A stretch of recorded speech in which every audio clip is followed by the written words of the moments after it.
Le débat d'idées est très ancien en Russie et d'ailleurs le terme et le concept d'intelligentsia qui a été repris après en France et en Europe vient précisément de Russie.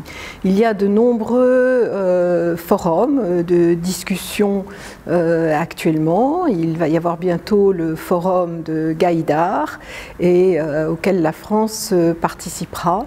Ce qui est intéressant également, c'est qu'on s'inscrit dans une année qui sera très riche en termes d'échanges, puisque le président de la République a lancé avec le président Poutine l'idée du dialogue de Trianon.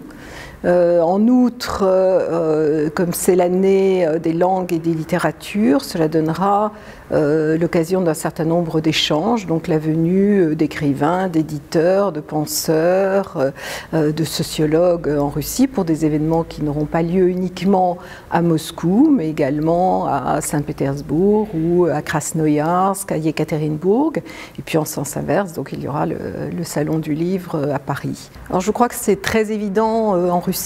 On se souvient que Catherine II avait invité Voltaire et Diderot. Catherine II, dont le portrait est à l'ambassade derrière moi. Et depuis, il y a un fort intérêt pour la pensée française, la circulation des idées.